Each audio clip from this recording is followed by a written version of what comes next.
தாவீதுக்கு ஒரு கிருபை இருக்கு. என்ன கிருபை? கவன்களினால் எறிகிற கிருபை. தாவீது எறிஞ்சா தப்பாது, ஏன்னா தாவீதுக்கு சொல்லி கொடுத்தது ஆண்டவர். இப்போ தாவீது கூட இருக்கிற பிரயோஜனம் இல்லாத ஆட்களை தாவீது விட்டு தள்ளல, தனக்கு இருக்கிற கிருபை அவங்களுக்கு சொல்லி கொடுக்கிறான். 1 நாளாம் 12:1-2 சொல்லுது, அவர்கள் இடது கையும் வலது கையாலும் எறிய பழக்கம் பெற்றார்கள். தாவீது ஒரு கையால் எறிவாய்னு பைபிள்ல சொல்லியிருக்கு. ஆனா தாவீது பயிற்சி கொடுத்தவர்கள் 2 கையாலே எறிகிறவர்கள். அவங்க இதனால தாவீதை தான் எறிவனும்.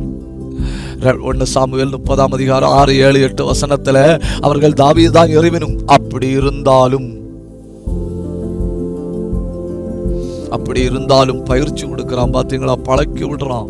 தனக்கு இருக்கிற அதே திறமைய கொஞ்சம் கூடுதல், எனக்கு வலது கையால மட்டும்தான் எறிய வரும் சொல்லி கொடுக்கிறான். ஆனா நான் உங்களுக்கு 2 கையாலையும் எறிய சொல்லித்தாரே.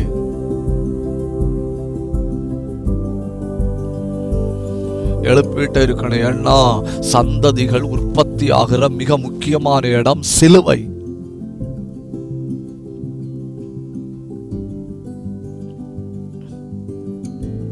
சிலுவையை கண்டு இயேசுவை பின்பற்றி வருகிறவன் ஒரு காலத்திலையும் அவரை விட்டு போவதில்லை. ஏன்னா அவன் கண்டது சிலுவை.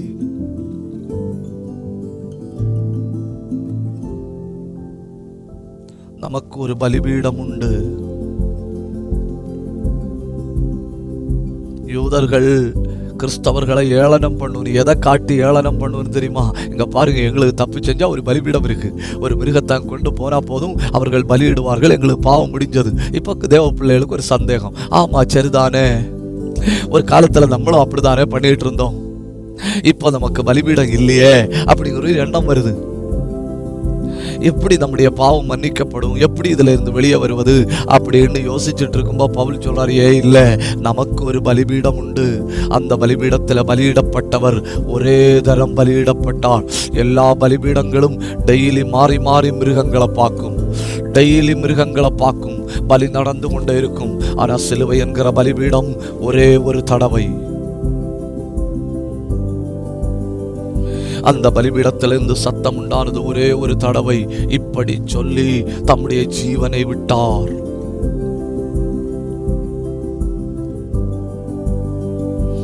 அப்ப அவங்க ஏளனம் பண்ணிவிடக்கூடாது, அவங்களுக்குள்ள பலிபீடத்தை பெருசா நினைக்க கூடாது என்பதற்காக தெளிவா ஆவியானவர் பவுலை கொண்டு சொல்றாரு, அவங்களுக்கு பலிபீடம் உண்டு, அதுல 24 மணி நேரம் பலி நடந்துட்டே இருக்கும். நமக்கு ஒரு பலிபீடம் உண்டு. அந்த பலிபீடத்துல ஒரே தரம் பலியிடப்பட்டார்.